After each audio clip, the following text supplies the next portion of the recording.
So I say to all of you in this room and all who are watching by television, we need to pray for our brother and his family and warn America, leave that brother alone.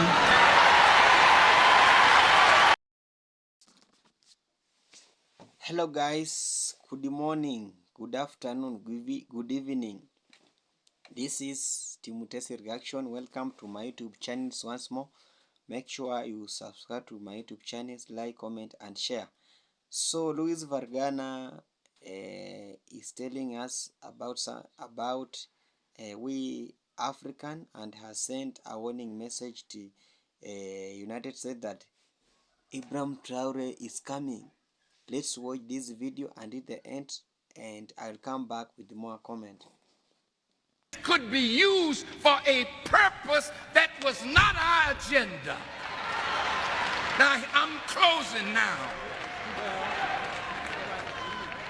The people that chose him know the time that we are living at the end of America's rule as a great power in the world. So I say to all of you in this room and all who are watching by television, we need to pray for our brother and his family and warn America, leave that brother alone.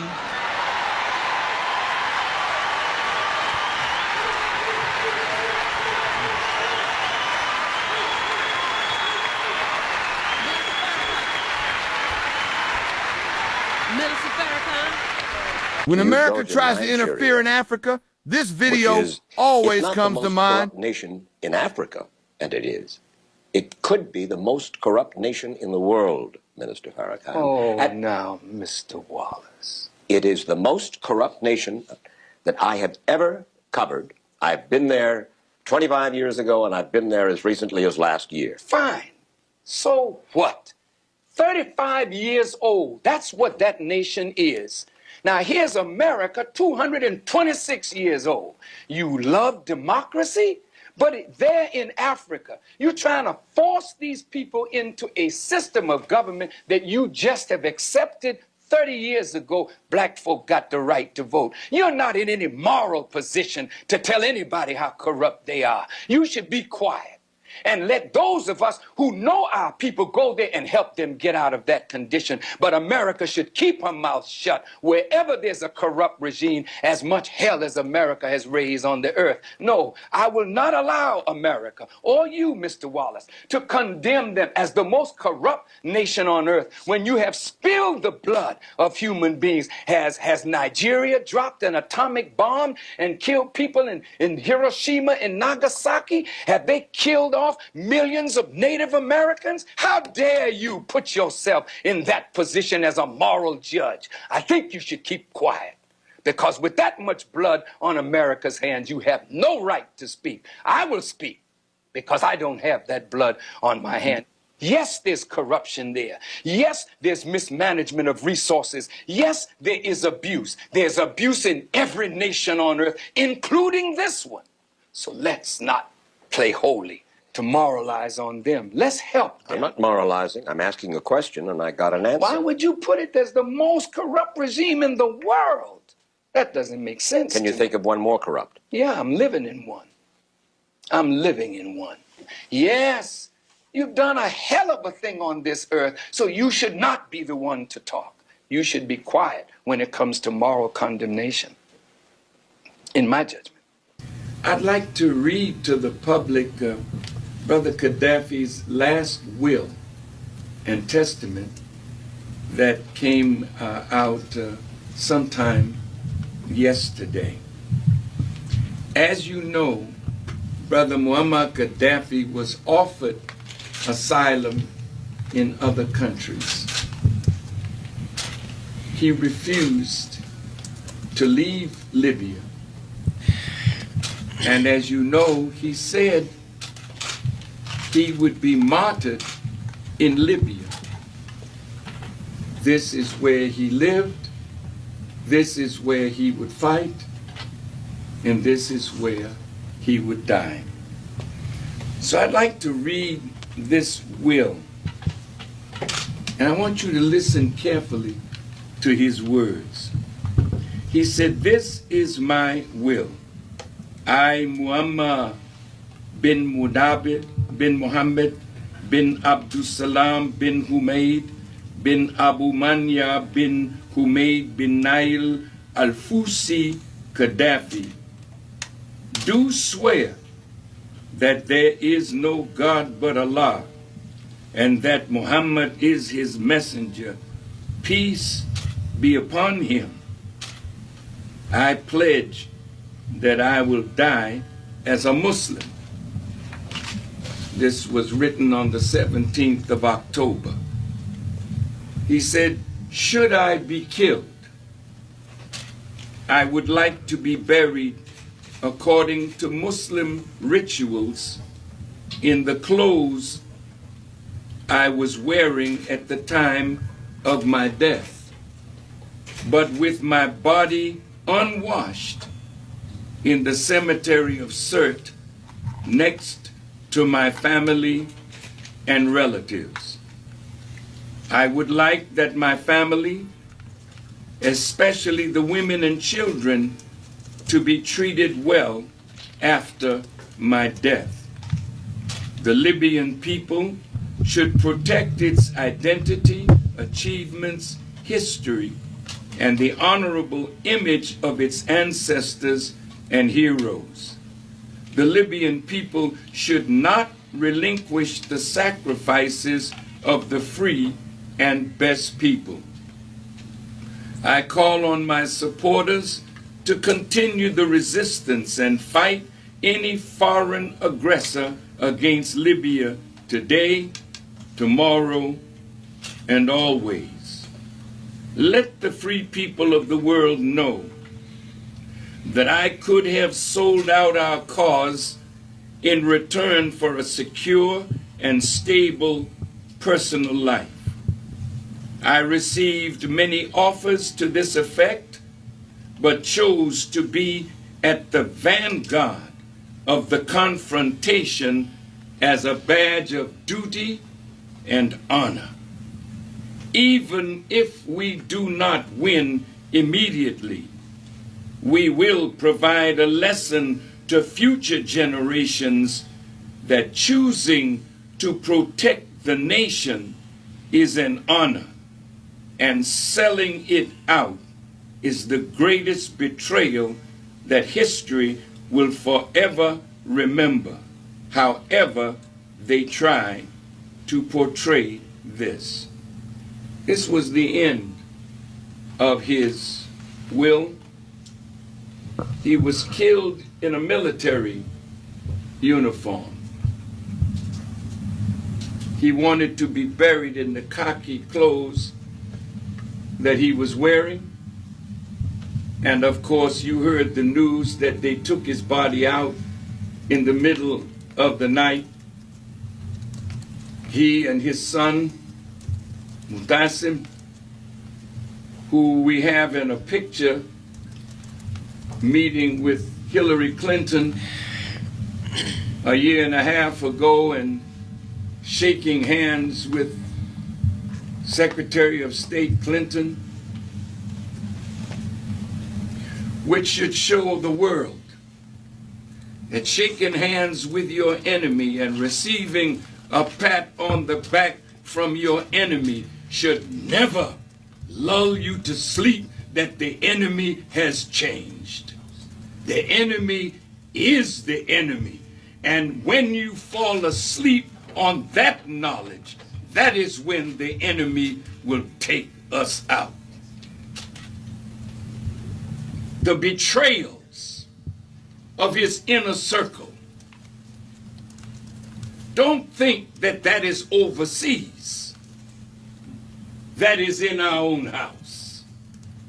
And we today need to watch for those close around for signs of betrayal. Because it is written in the scriptures of the Bible that in the last days perilous times will come. and betrayal will be one of the marks of the end of the world, because people will feel that they'll be safer betraying a good cause, a just cause, to save their lives. Gaddafi died in honor, fighting for the Libya that he believed in.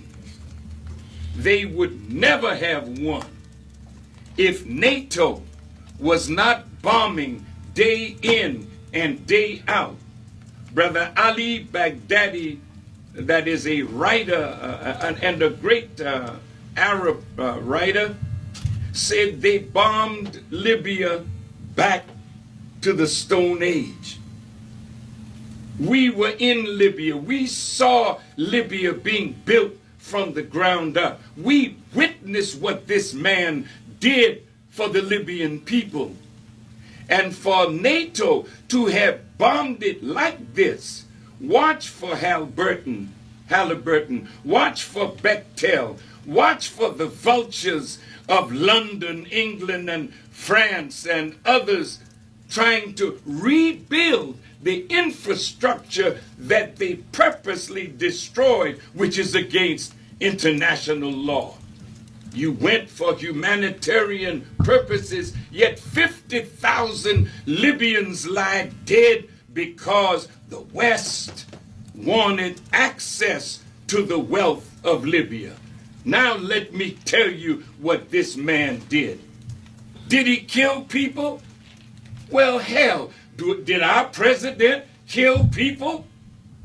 Talk back to me. Yes. You have made your president an assassin, that the only value that he has now is that he was responsible for the death of Osama bin Laden.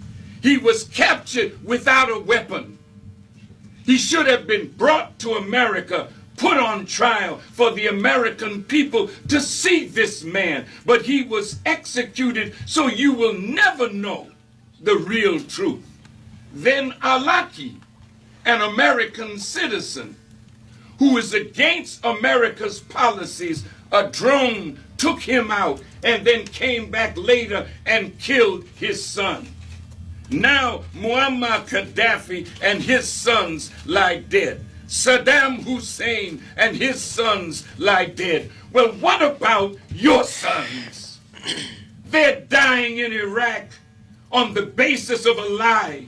They're dying in Afghanistan on the basis of a lie. And now drones are in Pakistan, drones in Somalia, drones in Yemen. When will it stop? America, do you think that you can get away with this? If it's time for another commercial, then you go on and take the commercial. I'm just warming up. Yes, sir. All right. Thank you, Brother Minister. Brother Minister.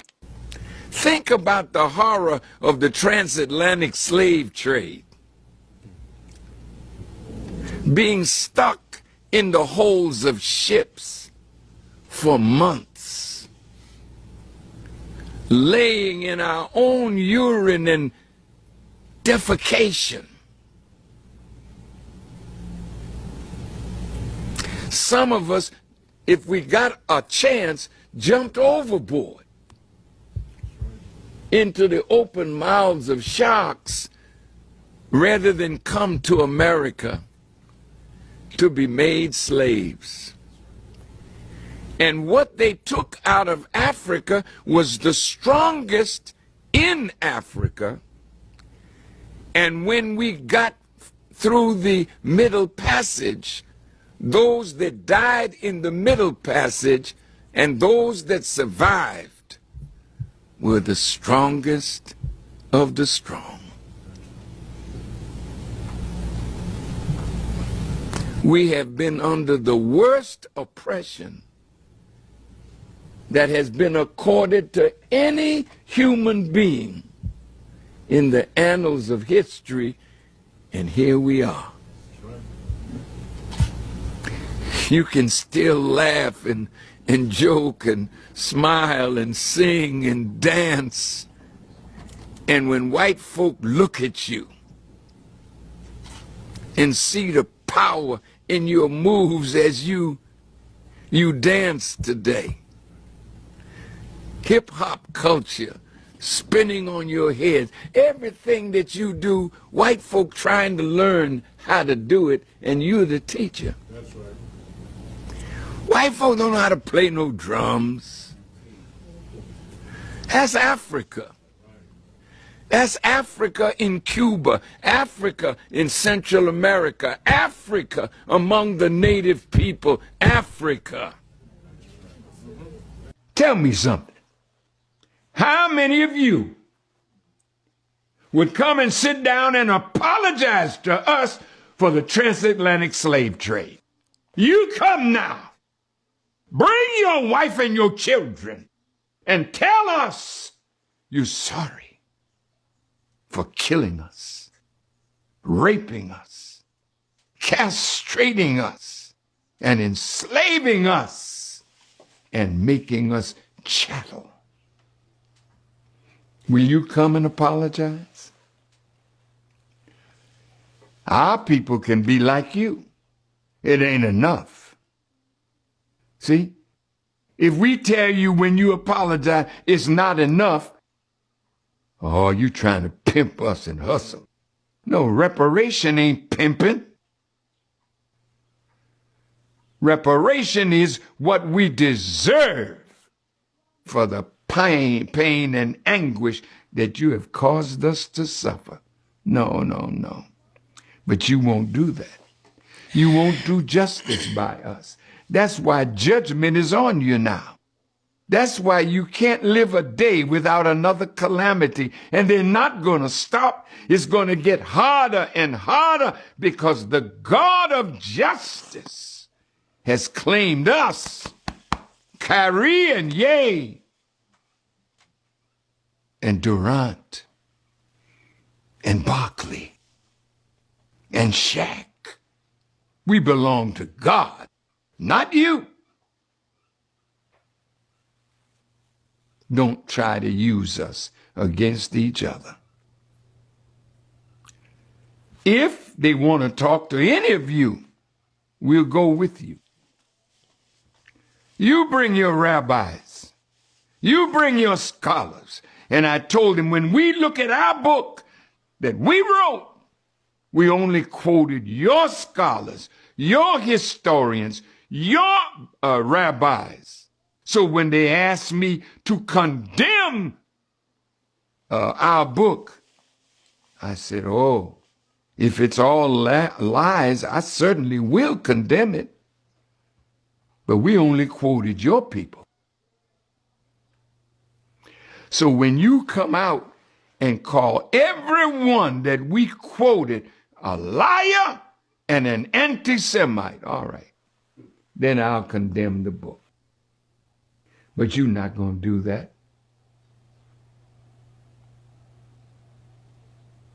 When I told you at the end, I want to be your friend, that's why I'm sitting in your house, eating your food, and inviting you to my house, and we prepared food for you. I would like to get along with you. And so would Ye, and so would Kyrie. But you can't abuse them because you promised them wealth and nearness to white power. How do you feel about reparations for African Americans? I think there's a strong moral case for reparations for Black Americans. I don't tell people that I'm going to do that because for two reasons. One is the reparations for systemic racism since the Civil War are now clearly illegal under the Harvard decision that was written by John Roberts and by judges that Trump appointed. So it's now off the table. You could do legally, it would probably pass constitutional muster to do reparations if you could directly trace your ancestry to slavery. And that would pass constitutional muster, but then you would have to get Congress to appropriate the money, and that will never happen. So I don't tell people I'm going to do things that I know I can't do or I believe I can't do. I tell people I'm going to do things that I know I can do. And if you look at my program, restoring Black communities, the education system, but also getting capital into Black neighborhoods and making sure that there's only 25 Black banks left in this country. What? Yep, 25 Black banks. There was hundreds of them. And they're all underfunded because the Fed does not give them money.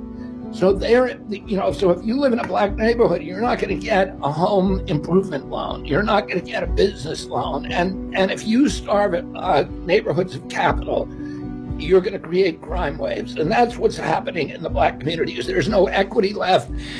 They've systematically been stripped of equity, so people don't own houses, which means they can't borrow money, which means they can't start a business, which means even if they have an entrepreneurial impulse, they can't pursue it. They're not part of the American system because they do not have ownership. And that is systematic, and I could talk to you about that all night. My program is to get equity back into those communities, to get capital back into those communities, to get a financial intelligence and information, in other words, accrued financial knowledge to the people so that they can start businesses. I've been doing this for 40 years. I've been on the board. My father started Bedford-Stuyvesant Restoration to restore economically one of the poorest neighborhoods in New York, Bedford-Stuyvesant. When he died, I took his place on the board, and it is a model community development corporation. We have brought all of the stores that were boarded up in that community. You had to go 75 blocks to go shopping at a grocery store. Now we brought grocery stores to that community. The commerce in that community is exploding off the streets. We know how to do it. I know how to do it. And that is what I'm going to do as president. It's going to be one of my big focuses. And also fixing the education system so Black families have choice. We need to have charter schools where if the public school's not working for you, you go to another public school, which is a charter school. And you don't tell Black family, yeah, your school doesn't work, it's broken. Just wait there 10 years till we'll fix it. It's not good enough. We need to give them choice. And if you get kids who are well educated, who have hope for their future, that is the way to deal with crime and addiction. Welcome back once more. This is Timothy's reaction. For the first time, if you come across this video, make sure you subscribe, like, comment, and share. So Ibrahim Traore is coming. That is a message from Luis Farrakhan. Luis Farrakhan is warning this Western country that Ibrahim Traore is coming, and he's now officially the president of Africa. Luis Farrakhan has sending a warning to this Western country to stop interfering with the people of Africa and the visionary leader. He has said that Africa are now united because now all activists, all professors, all people are now together in solidarity to Ibrahim Traore. He has said that Ibrahim Traore is now a revolutionary leader and we can't lose that brave leader. And as all know that Luis Farrakhan is a fearless activist. He is unafraid of anything. He speaks from his mind. So he is speaking from his mind and he's supporting Ibrahim Traore for what he's doing in Burkina Faso. He has shed out lights that we Africa, we must open our eyes and support Ibrahim Traore from being harassed, from being arrested, from being eliminated by these white people, because these people are planning against arrest of Ibrahim Traore, but we know all arrests were failed. So Traore has been another Sankara. When you remember Sankara, if you saw Sankara that age, that time Sankara was only 35 years when he was eliminated, and now Ibrahim Traore is now 36 years old, and the blood of Sankara has risen up, and he has told us that we Africa, we need now to stand with Ibrahim Traore. We don't want to lose him as we lost Sankara. He's telling us that we must united. We must united. He's advocating for unity. Unity is power, and that power must be practiced. So we need to be united and use our power well to help and stand with Traore. He has also said that African leaders must now united. We need to unite. Recently, Tanzania started boycott about US dollars. They don't want to use dollars. So he has said that we Africa, we must unite so that we boycott this colonialism. We want to do away with colonialism. We know that liberation was impossible, but Traore has shown us that it is possible to liberation to happen, and it happened now. Look at what happened in Niger and Mali. It's all about liberation, and has really succeeded, because we know that people who are planning to arrest Traore are now in Ivory Coast. The coup that happened, we know that Traore take power from the president, and that president are now in exile in Ivory Coast. So we don't want to lose a brave leader. He is our leader, and we must support him. We don't want to lose him as a Kwame Nkrumah. So these people have the culture of killing black people, and now it's a waking call and is a warning to them that Traore is now a president of Africa, is the president of the global, because United States have one president, which is Donald Trump. Now we have a president, Ibrahim Traore. We don't want to lose Traore for now. He is ours, and if I've did a very video here, we saw Rastas came out and defend Ibrahim Traore. You saw Ghana, they marched in solidarity to Ibrahim Traore. You saw all activists across the world, they came out and stand with Ibrahim Traore. You saw all fearless activists, or even Chinese and Asian, were supporting Ibrahim Traore. All Caribbean were supporting Ibrahim Traore from being arrested. So we must support our own Ibrahim Traore, and it's Louis Van Gaal now. Farrakhan has told us that we must stand up, speak from our mind, and defend ours. Thank you so much once more, and please, if you watch my video and it's recommended, I recommend you to like it, share it, and like it, share, and comment. Make sure you comment so that when you like my video will go viral, and it will attract more audience, and it will be very supportive to me, and I will bring you more updates. I don't want you to lose any updates. Thank you so much, and may Allah bless you. Bye for now.